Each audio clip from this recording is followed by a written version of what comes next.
Welcome back, ladies and gentlemen, to WCS Winter Americas. We're going to be moving into our second series here, as it's going to be a Terran versus Terran. My name is Fear Dragon, and of course, I am joined by Jeff in control, Robinson. Yes. And I want to ask you, you're a former Brood War Zerg player. How do you feel about the spawning pool? Good building, pretty essential to most builds, I would say. And if I could doll it up and make it look even better, I would do it in a heartbeat. I'd pay hundreds of dollars if I could. Oh, well, you know what? What if I told you, Jeff, that you could do it for less than hundreds of dollars, in fact? Would that interest you? For real? I am, in fact, being for real, because if you purchase a war chest, you can get access to this mechanical Zerg spawning pool. I mean, this is what every meching Zerg player has always wanted. Looks like someone snorted broken glass and then spat out like a booger. That's what a spawning pool is. But it kind of is what a spawning pool is, to be fair. Yep. Yeah. Got the little pool in it. Do you know the lore of the spawning pool? Do you know what it is? No. The spawning pool is where the kind of biological juices of like the DNA that they acquire, because Zerg acquire DNA from different planets, different creatures. It goes there, and then they extrapolate the DNA and create Zerg units. Oh, that's pretty fascinating. I guess that's where Abathur lives? Abathur lives in all of our hearts, as I understand it. Fair enough. He is kind of like a tapeworm, but in your heart. That's exactly what I wanted in my heart. Let's talk about Terran versus Terran and this upcoming series. We got the Taiwanese player ExpecT facing off versus the American player ExpecT. I know I've gotten to see a lot of ExpecT's TvT lately. He's been playing a recent tournament put on by an awesome member of the community called Sugar, which is about like up-and-coming StarCraft players in the North American scene called NA Apprentice. He was able to get really far in that, got second place, and ended up beating a player that I think prides himself on TvT in the NA scene called Cuddlebear. Okay. So ExpecT's, I think he's been looking to be in pretty decent form for TvT against a player in the Taiwanese scene, ExpecT, who I don't know if he has much TvT practice. Taiwanese players, I can't really think of too many really strong Terran Taiwanese players. Well, it's kind of a dominated region by Haz, right? Before that, Sen a little bit. That's a throwback, by the way, if you guys remember Sen. Fantastic Brood War player. Did play in StarCraft 2. He got third a few times, right? He was good. He was okay. He was just way better in Brood War.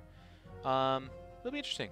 TvT also, I was talking to Nate about this, because for me, you know, I'm a Protoss player. I obviously enjoy all StarCraft, but I haven't seen a whole lot of TvT in a while. So it's going to be kind of fun to see where that meta's at and see what these players are doing to try to beat each other.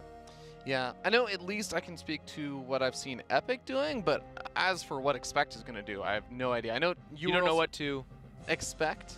See, I thought you would do that. I thought you would go that direction. It's too easy.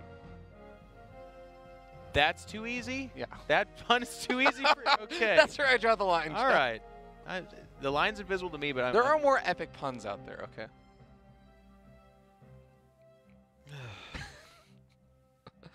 See, this is just how I get back at you for Season 1 of Challenger to last year. It's like heartburn, but it's soul burn. Every time you just like, It's like Abathur in your chest. No? I try to out-awkward you by being quiet, too, but I think it only out-awkwards Mark, who's starting to be like, make sure you're commentating, please. All right, looks like ExpecT needs a bathroom break right now, so we're going to be waiting just a little bit before we get that I guess that second series started here.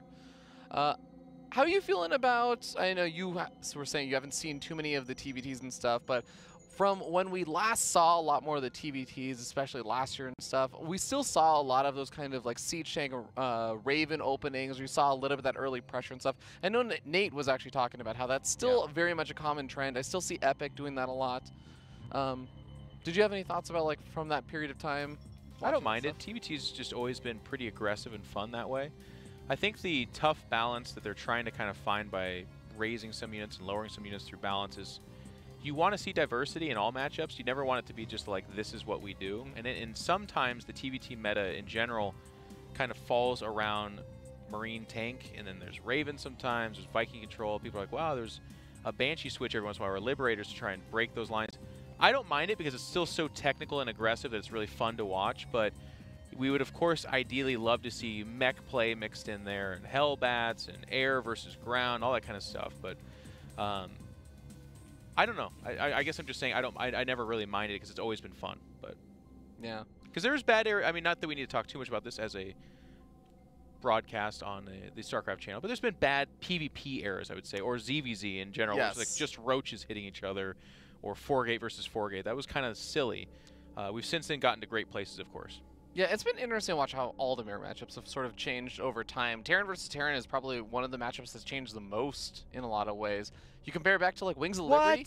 Wings of Liberty, TvT, versus then like I think a lot of Heart of the Swarm. It was hyper aggressive. Everyone was just boosting around with medevacs. It went from like super slow paced chess to really, really fast pace. Siege tanks could pick up into medevacs. Like, yes. Come on, there have been a lot of phases of TvT.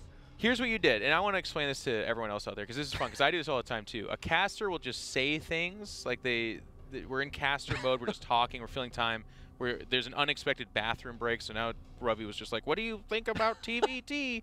He said, "I think TvT's changed the most of the mirror matchups." And I can hear it in Ravi's head being like, I don't know that I agree with that. But then he's like, let's sell it anyways. Would you say PvP the most changed? Yes. Yeah, absolutely. Okay. That's actually what I would say as well. I'm glad we agree. Literally was just like 5 minutes of stalkers and zealots hitting each other to change dramatically. Indeed.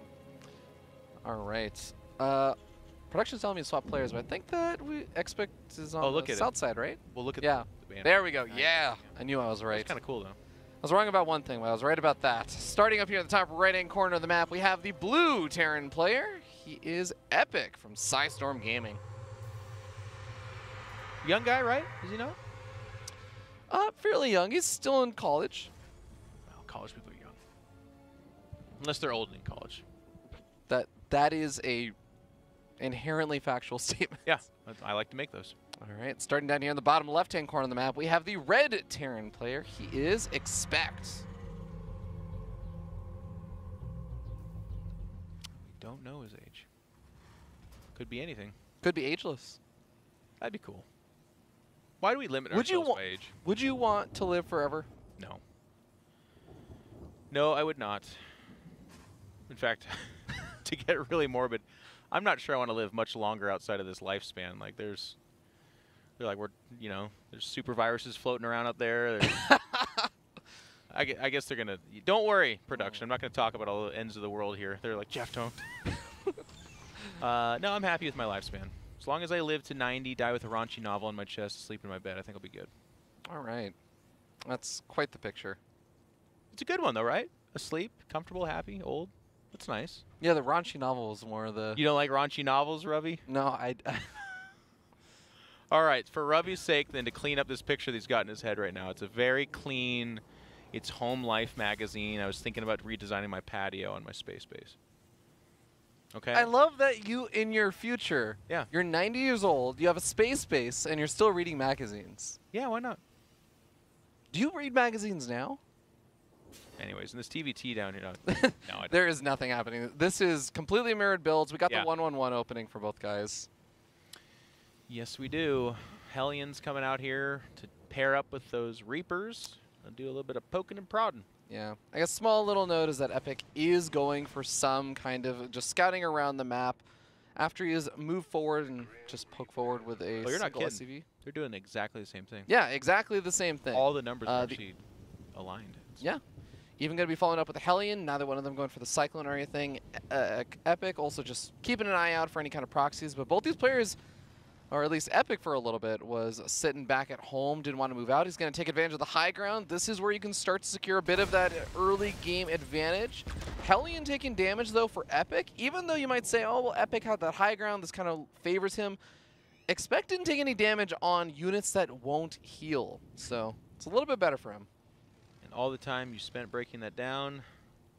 Well, you know, I had to address all the people who are complaining in chat. You're right. About not talking about the game. It is funny when some matchups, and not every matchup's this way, but some of them get into a place where the first 5 minutes is scripted. And here we are. Oh, ExpecT taking a slightly worse trade over here. Loses one of the Reapers, might lose one of the Hellions very soon. This is the weakened up Hellion from earlier. And now he's zoned out of his natural, so the command center... Oh, it barely finishes up. It's a big win. But it does. Loses a few more of his SCVs and is losing another one of these Reapers. The Cyclone or a Siege Tank, something should be popping out soon for Epic, but it is a little bit further back than I was expecting, and I don't know that Epic can actually really mine from this natural. He's going to be losing a couple of workers over here.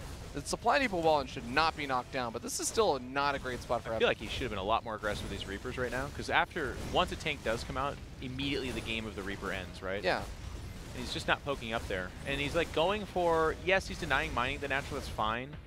But poke up there, man. Poke up there with the Reapers, because he actually could have taken on those Marines and stuff. Oh, absolutely. Now he cannot. Siege Tank's going to siege up, and that is going to be in range of all of these units. The units might... Oh my god, they're actually going to dive forward now. They do end up taking longer path out and suffer a few casualties for it, but that is still a really solid opening there for ExpecT, and just kind of the advantage you get when you win the early game TvT micro. Yep.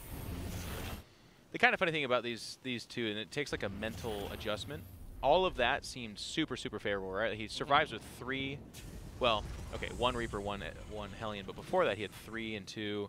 But then you look at the supplies, and they're just about dead even. It's almost like that kind of thing doesn't affect it at all. And that's why, and I'm not even being pessimistic or negative, I actually really do enjoy TvT in how volatile, aggressive, and strangely enough also durable it is. And I know what I just said there is ironic, but it is. It really is. There's like huge battles where everything dies. You look back and they're kind of even. It's just the massive explosion. I think the way that a lot of Terran players have described it to me is that there are certain aspects of TvT, like for example, economy.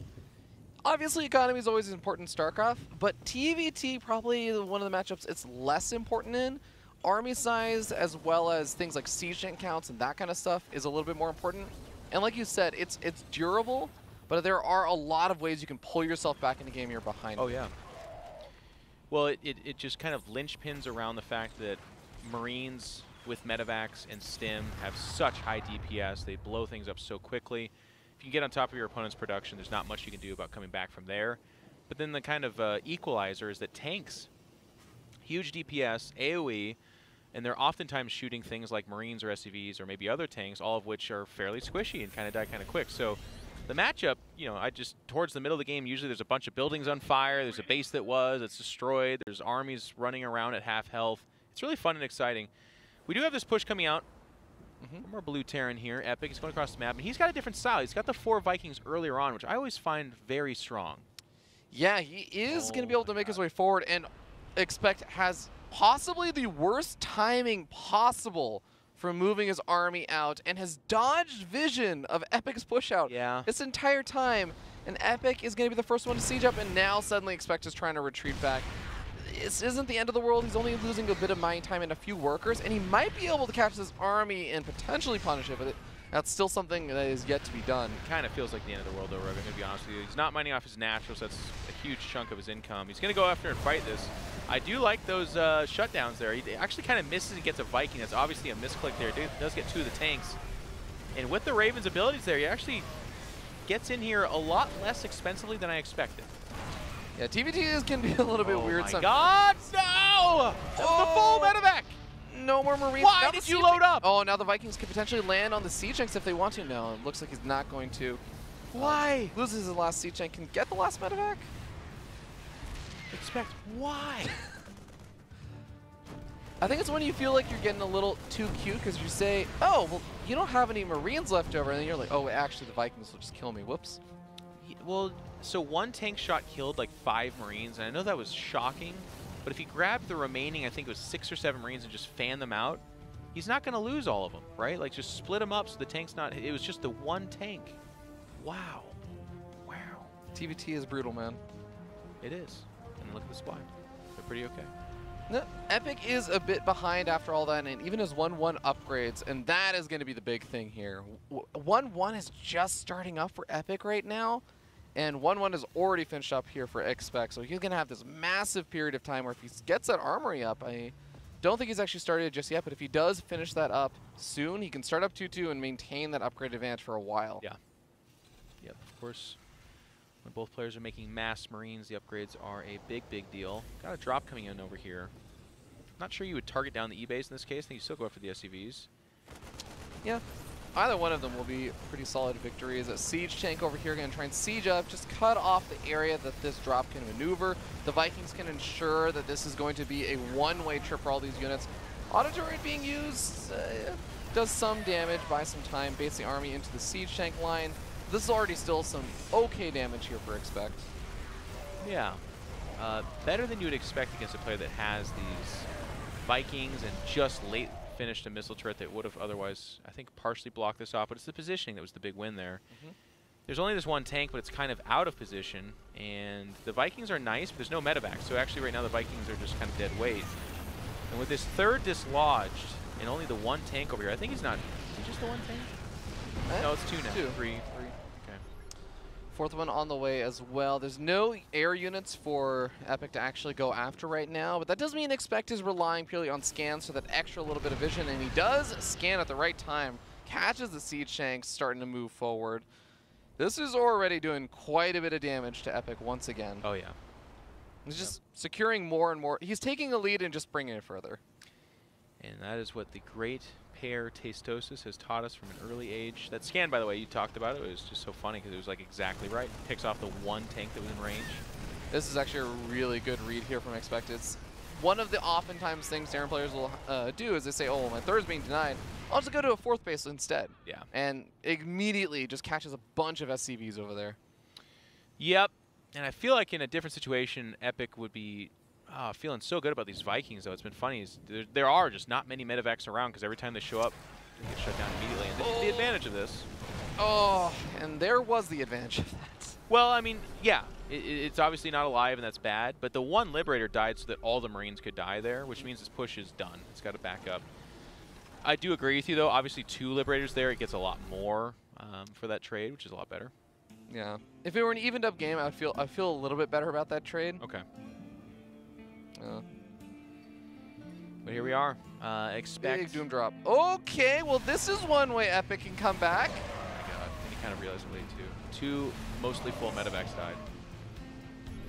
Wow. And then in Spy still, it's like not even. He's still not evened up, but that is a start at least, and it looks like these Marines gonna try and make their way into the natural. There's not too many units over here for ExpecT, so he's got to deal with this attack at the same time he's putting on his own aggression, but siege up is a little bit late. His siege tanks are gonna get focus fired down, and in the Marine versus Marine war, it looks like ExpecT is gonna be winning. Yep. ExpecT can afford to lose some of these things and make these mistakes because he's carved for himself such an advantage. He's gonna load up for that Doom drop again, and part of the reason why you're always gonna see a Terran player kind of white knuckle this tactic is because it's just about insta GG when you get on top of all the barracks or on top of the ramp. The options for your opponent are just not there. And the Vikings are on the wrong side of the main base. So a couple of Marines are going to try and intercept, but most of the medevacs, if not all of the medevacs, will unload in time. Get siege up exactly like you were saying, Jeff, on top of that production. Even if the medevacs get picked off over here, he's still going to be doing a lot of damage.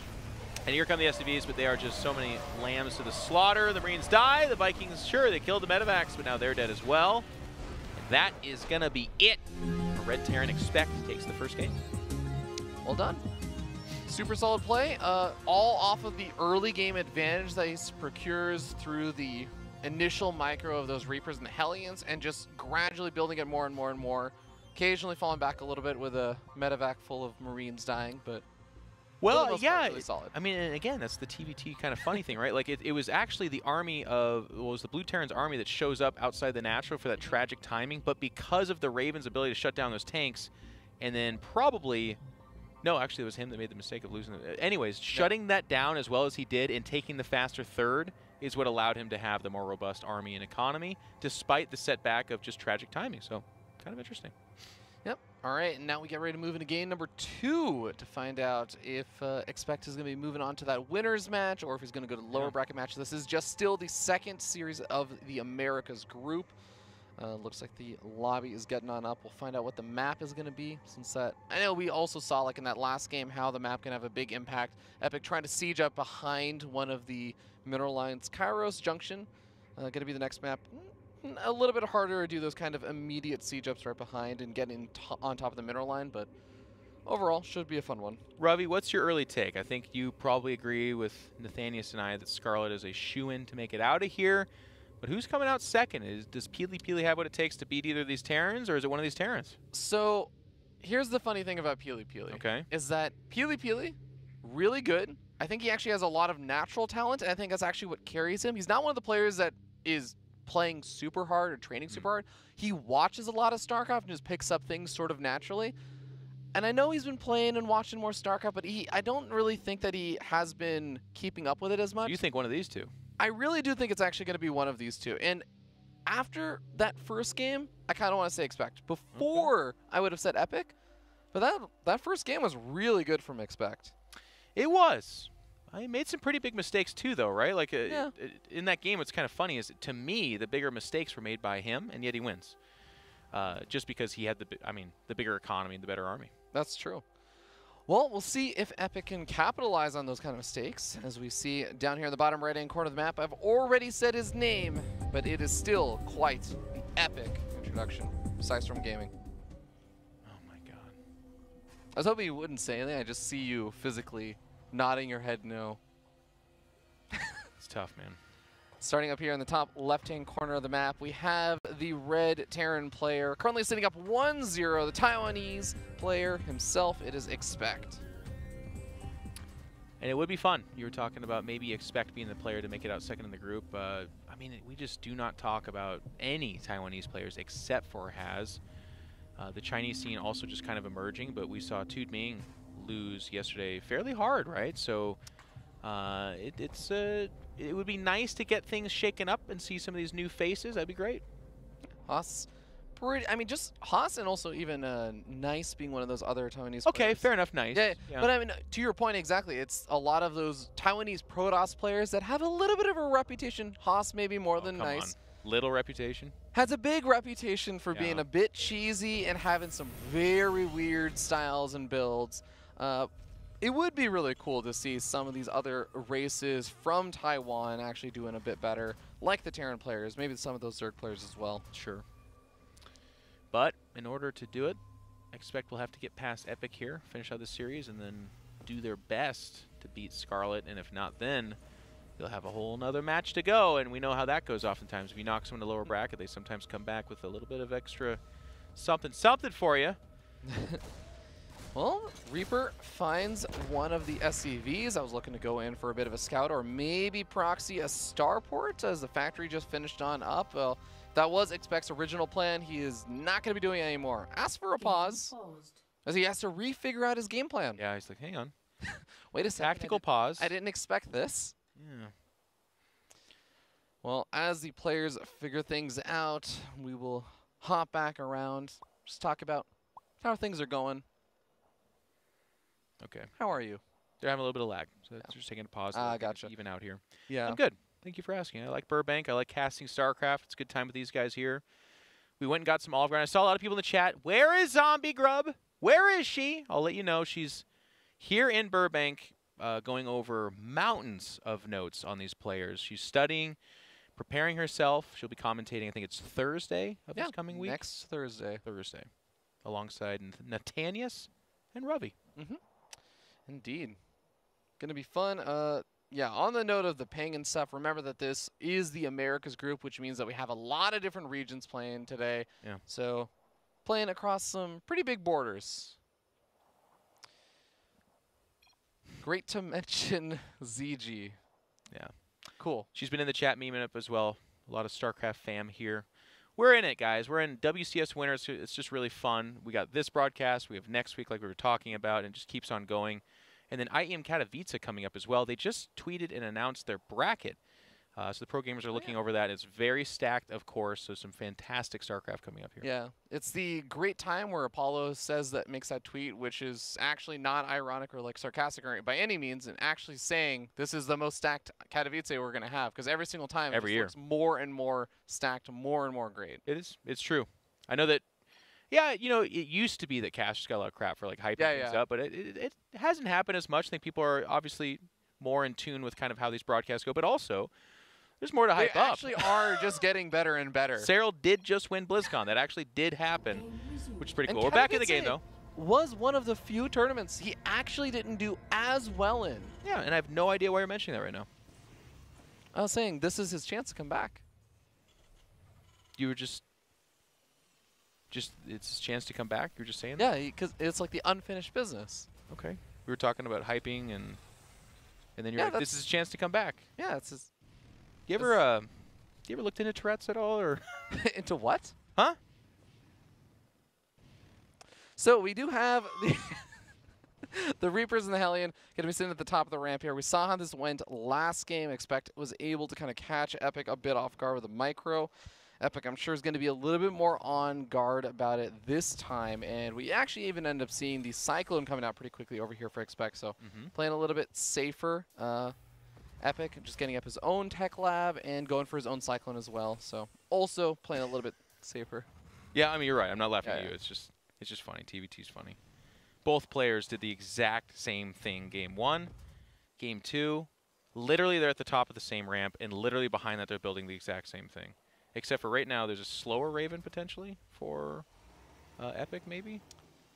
Yeah, he just seems a little bit behind on a lot of his tech, and his command center, or the orbital command, I think, is just finishing up a bit faster. So he threw down his command center just a tiny bit faster than maybe some of the other buildings, maybe before his factory or something, or his starport.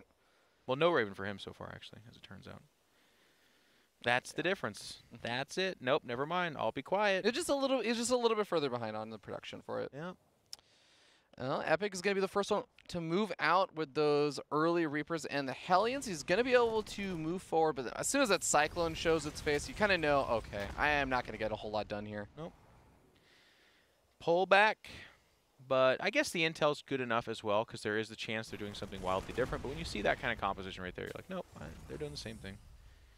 Yeah. We saw a Reaper there from ExpecT getting a full scout on everything that is on ExpecT's side of the map. Nothing over here should be that surprising. He didn't quite see, I think, the Raven actually out since that hasn't popped yet. But it does pretty much indicate there's probably going to be a Raven. Maybe there's a Banshee. Occasionally you see that in TvT, but I think it's become more rare. Sure. And here are the opening units trading their lives out for just about nothing. It's silly, but who cares? This is the funny thing. Like, literally, Hellions and the Reapers at this stage just don't do anything at all. It really only matters if it's in the first minute or two that they're out, like we saw in that last game. Yeah. Absolutely, you're right. If they lose earlier on, it can be a big deal. But here, who cares? It's all about tanks and Marines and Ravens, some of the big stuff. But it is going to be ExpecT that's starting to head towards a few things a little bit quicker on his side. So he's going to go back to the Vikings, and why not? They served him really well. I think had he been able to keep up an economy and not make a couple of the mistakes that he did, the Vikings would have been a big determining factor. By themselves, they shut down drops and medevacs, but as we almost saw, and Ravi lamented that it didn't get developed further, Liberators and Vikings pair really well at TvT. Absolutely. ExpecT was able to make good use of a lot of those scans in the last game to try and take out those sea shanks, but every one of those scans does take away from some mules. In an evened up game, takes a little bit away from your economy, and the Liberators will eventually just start pushing back further and further against the sea shanks. So the combo of the Vikings and the Liberators are really, really nice. Yes, sir. Spotting also a big deal. What you got? Well, just the Reaper sitting over here is going to spot out the Vikings and the Raven over here. So ExpecT has a good idea that it is going to be another Viking cloud coming out from ExpecT. And it's always sort of funny whenever you see a Terran player react to that, because I feel like a lot of Terran players just say, well, I'm just going to keep making medevacs. I don't really care if you're making Vikings. And then sometimes you see the Terran players say, well, I will try and match you. Or surprise, match you but surprise you, right? That's and I think that is why the decision becomes so dynamic, is because if one player just has 5 Vikings and you've got none, it's a hard hill to climb, and oftentimes it makes you make some hard choices. But here we go. He is ExpecT is sharking around, looking for a third. Sees none just yet. And he's going to end up backing off as the Reaper scouts the entire army, making its way around to the bend. And on location third for ExpecT, by the way. I don't like. I think he felt as though it might have been safe because he was moving out, but now, because of the army movement sort of working against, well, I was going to say because of the army movement working against him. Well, maybe it still works out because a single Reaper can still delay this. Maybe it does, maybe it doesn't. I just never like it because the time you save floating it over there is not worth what could happen, which is it just gets denied when it's almost done, right? Well, Command Center taking some damage here. The rest of the army for ExpecT is making its way forward. The Marines getting some light damage done, but it's not exactly like they're going to stem up to try and go after a command center by themselves. Ravens looking for the Vikings looking for the Ravens. Finding the Ravens would be great, but you know what's actually just as good in this case? When you have area superiority like this, go ahead and bait out some lockdowns so that you can not have those spent onto your tanks even. That's totally fine as well. At this point, I mean, yes, ExpecT has more siege tanks on the other side of the map, but they're not here. If Epic feels like it, he can use his own Raven to actually just disable some of these siege tanks and just jump on this army. You can disable both of them. And he's going to be on a bit of a timer to do that because the rest of the army for ExpecT is on the north side of the map right now. Could maybe get something done. Very perilous. Both players hanging that guillotine over each other's heads, saying who's going to move first here on this one. And something's ticking off Epic here, though. He's not quite sure why, like you said, such a small army is over there. He's going to scan, and I don't think he sees the army on the right side. Barely outside the vision range there for Epic. He did have a Reaper or something, or a Marine that died up there to the army. So he knows that something is there, but he doesn't know the exact placement or that it is still in that area. So he's sending another Marine as he tries to retake his third base. Siege Tank's finally in range of some of those Marines. Not quite in range of the Siege Tanks themselves, though. Yep. And there is the shutdown as that army's going to move over and very easily kill this. Most of the Marines should get out, and that's exactly what happens here. So the sacrifice of 2 tanks bought some time. I think that's quite worth it, especially when you compare that to the fact that ExpecT has had his third up and mining for quite a while now. So whatever resources were lost there have more than made up for. And then you look at the supply, exactly the same for the most part. Holy cow.